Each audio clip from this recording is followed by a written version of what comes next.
Hello friends and welcome back to Restore You. It's Angela and I'm here with another Thrifty Thursday video. Today I have kind of a mix of a couple things. This is something I just wanted to show you that I picked up for myself, and as I went through it I was like, I need to show this. So this wasn't necessarily a Thrifty Thursday find, but it's one that I think that you will enjoy seeing. And then we have some things from an auction recently. And if you are not familiar, Thrifty Thursday is hosted by Sherry at Turquoise Streaming. Sherry uses the hashtag Thrifty Thursday. So if you would like to participate, you can use that hashtag and also let her know, just like you do if you want to participate in anyone's open collaborations, that if you tell her that you're participating, she'll add you to her list of participants and occasionally give shout outs and that kind of thing. So without further ado, let's go ahead and get into it. So this book, I didn't read every single page, but last Sunday I sat down and did read a fair amount of this book. It's fascinating to me. So this is, you probably know, not Victorian era, but that was King Edward's mother, right? And this is the era in which he was king, and thus the reason that they call it the Edwardian ladies' hat fashions. And it is from 2017, so it's not terribly old, but it is super, super interesting. Of course, this isn't why I bought the book, but then I started reading it. There's King Edward. Oh, this thing keeps slipping. There he is. He was apparently quite the ladies' man, but ended up being kind of a great king that people really respected. So this is why I bought the book. I mean, almost every page has these gorgeous, what you might see in a cabinet card or whatnot. Beautiful hats, beautiful young ladies. And it's full. So imagine what you can do with it. However, I probably won't do anything with it for quite a while, because I want to keep reading it. I'm just looking. I just want to just see. So this much of this book is just these small. It's like 2.5 by 3, I would assume, or 4. Some of them are different size, but images. So they just be stunning to reproduce into some art pieces. But then there's also, groups. Look at this. Look at those 3 ladies. They very much look like sisters.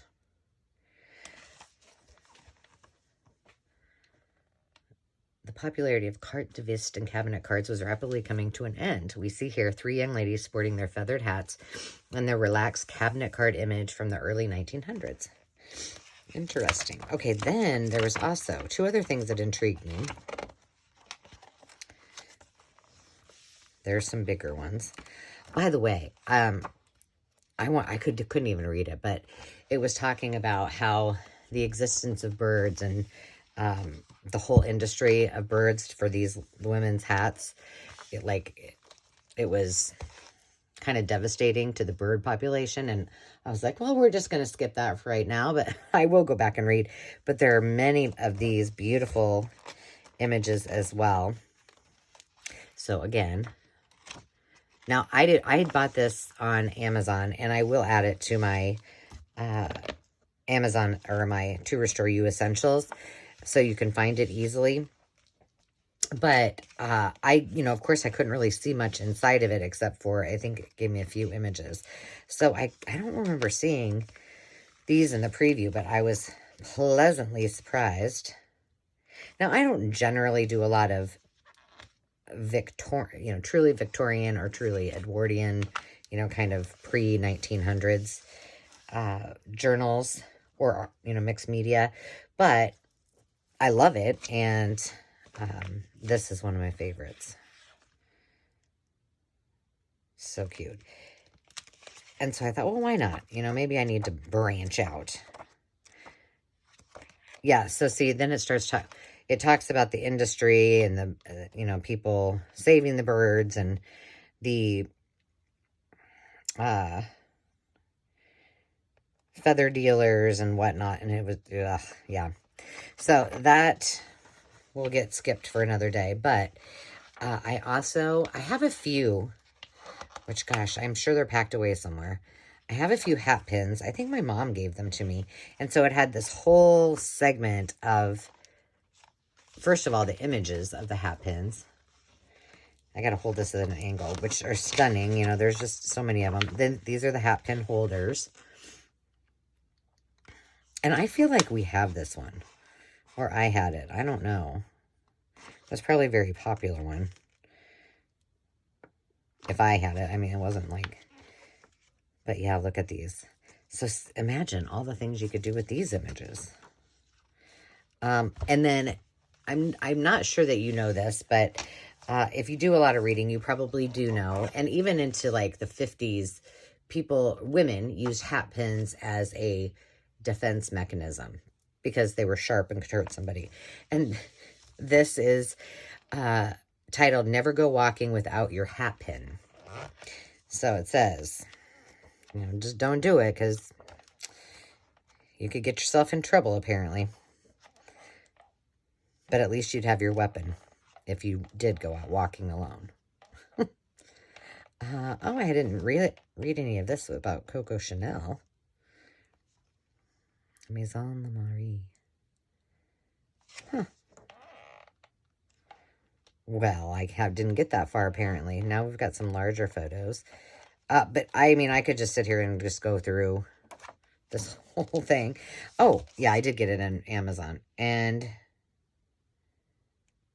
it's called Edwardian Ladies Hat Fashions. Does it say how much it was? It does not. I don't remember how much I paid for it. It says in the U.S. it's $50, but I don't think that's what I paid for. Well, I know it's not. Because that would not happen. Then... moving on to the auction. Still got those microbeads. Well, I just did the other. There we go. I did pick up some art instructional books and magazines. So hold on, because you're going to want to see these. This one is probably the least remarkable.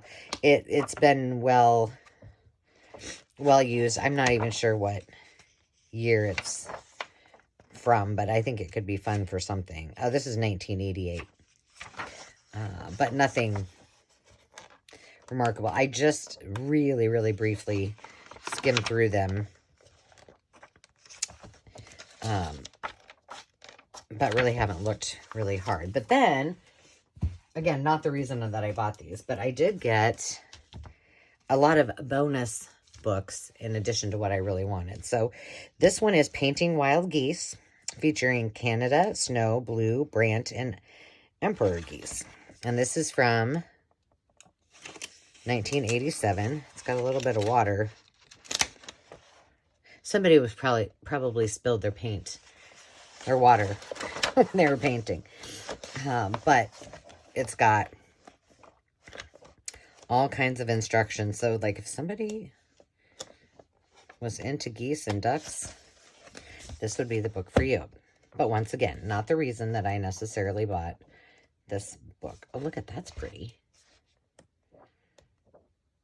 But it's got the history of decoys and I'm not sure, like, if they're talking about, I don't know, I'll have to look at it more, whether it's painting them.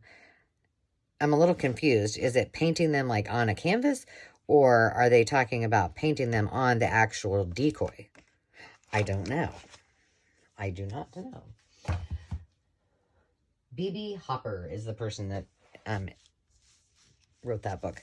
And then this is Landscapes and Oils. Oils, to me, were always the one. Oils are hard for me to work with. Not necessarily actually painting with them, but I'm not patient. Like, it takes forever for oil paint to dry. So this is kind of fun. This would be fun just to I would probably just use acrylics or even watercolor and just kind of say, oh, let's just kind of adapt that and have a play with that scene. So this was kind of a neat little book. Again, not the reason I bought these. There are some American Artists magazines. Now, these are all, I think they're all 1950. Yes, they're all 1956. There's 1, 2, 3, 4, 5, 6. And I don't have a lot of specific artists magazines. I do have some books, but I'm really careful about, I think that my grandma had this Rembrandt. Well, not their original. Maybe not. Maybe it was the same lady doing something else. I don't remember. But there's really cute advertisements. Great for collage. Great for a lot of fun things. So yeah, I got a whole... Oh, look at this. Let's see. What's this about this? I want to see the flight attendant. Oh, for TWA. Awesome. Very cute. And here's one for May. Again. Oh, I don't know who that is. Should I know who that is? I probably should. Frederick Taubes. Probably not even saying his name right.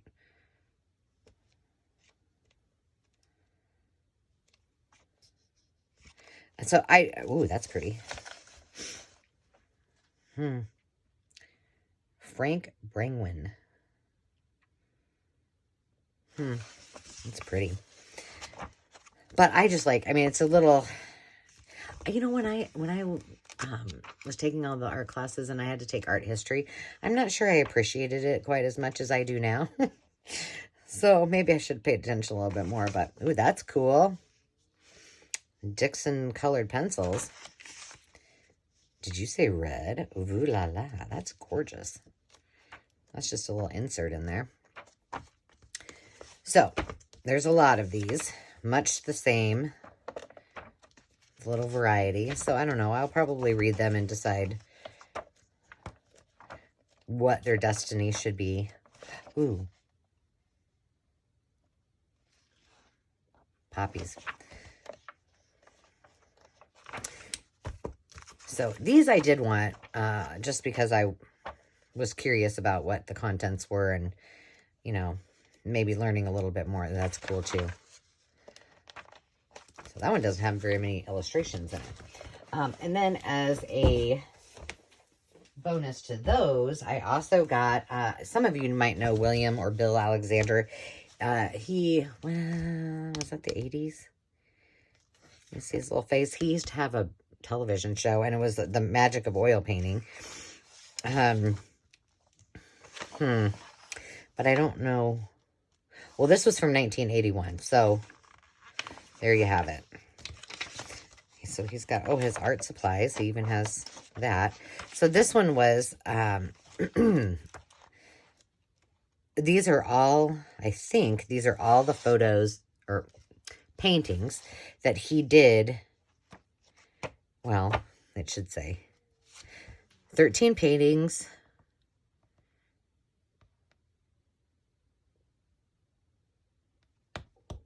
Well, it says 13 paintings. I would have thought he painted more than that, but maybe because there's 2 books. So maybe these were, 13 more paintings. Let's see. Paintings. It doesn't say how many, but they are different. So, really cool. And these would make great, I mean, they're a great size for a journal page. Just how they are. Okay, but here's why I bought, mostly, besides the magazines. Because I got not 1, not 2, but 3 Bob Ross books. Now, if you were around my age, you probably remember. You may remember Bill Alexander too, but I used to love to watch him, and I mean, I would watch and I would read, and then I would fall asleep. What I love about these, and like I said, I haven't gone through a lot of them, but somebody painted while they were using this. I mean, they really used it for what its purpose was. And I know that's a horrible glare, but just, I love these. So that's what I intend to do, is play with some of these. Look, isn't he cute? You remember happy trees, just happy mistakes. Let me talk like this. I just don't have it in me to talk like that, because I would probably put myself to sleep, but beautiful work. So yes, that was why I got the Bob Ross books, or why I got all these other items, because I really just wanted the Bob Ross books. But I did get for the kits, and then I will probably, I don't know how I'm going to do this, but these will not be staying with me.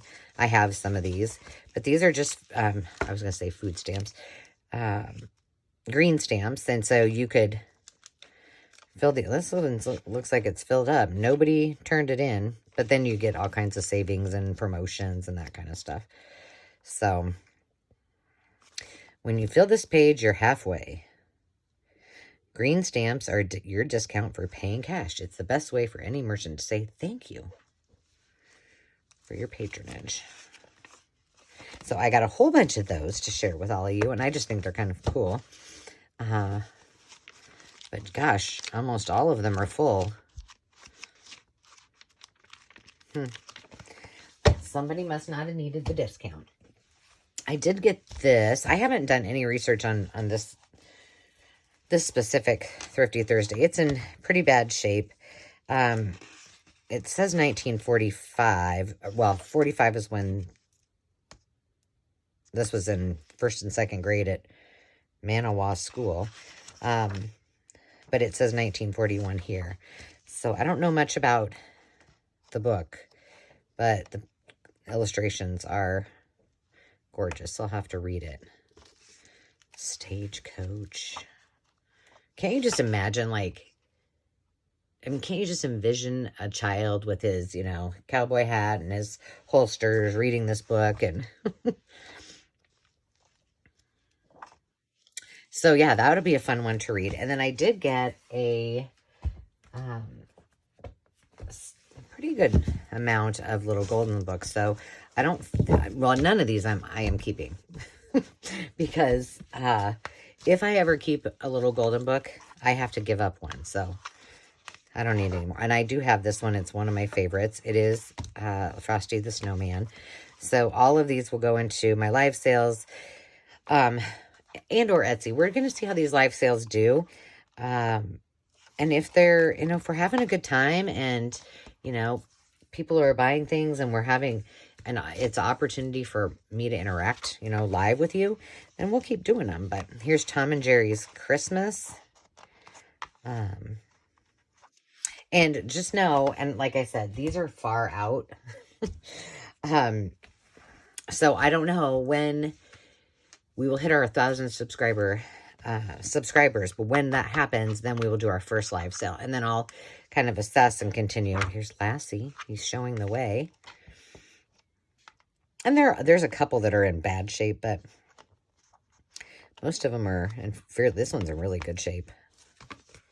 Yeah. But during that 1,000 subscriber, during the live sale, that's when we'll do our 1,000 subscriber giveaway drawings. This one, of course, has some damage on it. The Large and Growly Bear.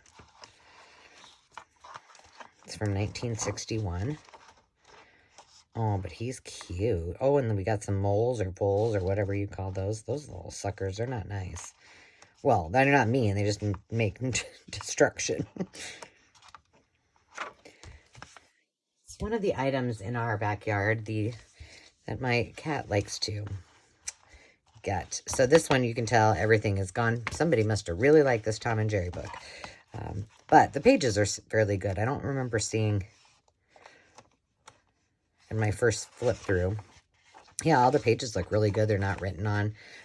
So you can just take that off. This one is one that I am considering keeping. I don't know. Just because it goes along with that horse themed journal. I'll have to give it more thought and then decide. And then I got to pick one to give up. If you take one, you got to give one.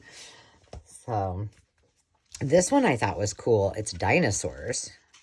And this is the 15th printing in 1980.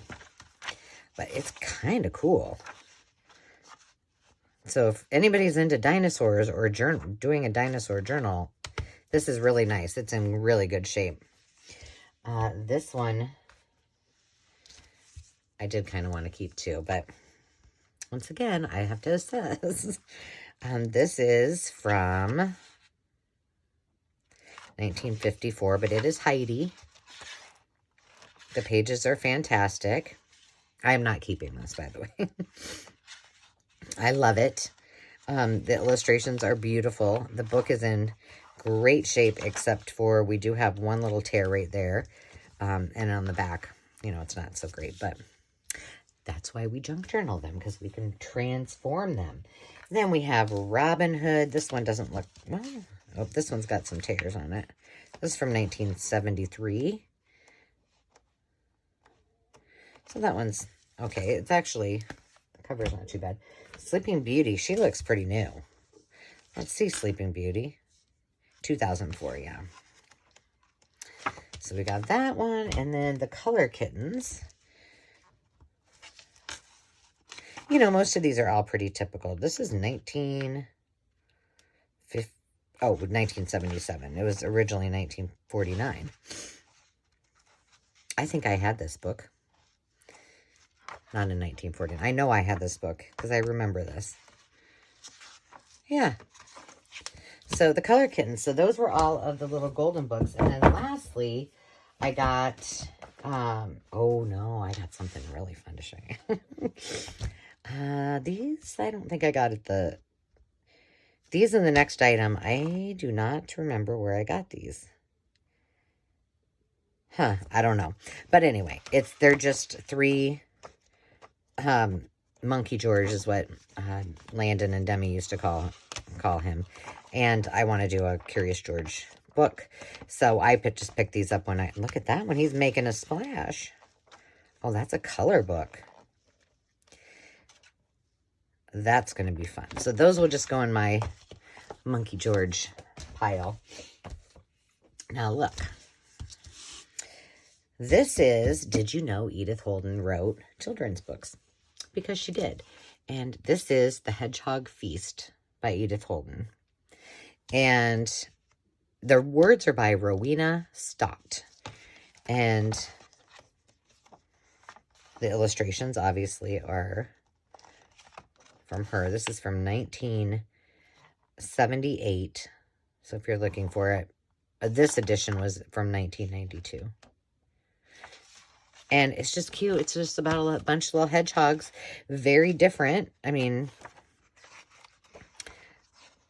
similar but different. You know, she's kind of telling more of a story than before. You know, it's not flowers, obviously, but look at that. He is not happy. Reuben the Rat and William the Weasel, they're having a scuffle. They're being naughty. The little hedgehogs are so cute.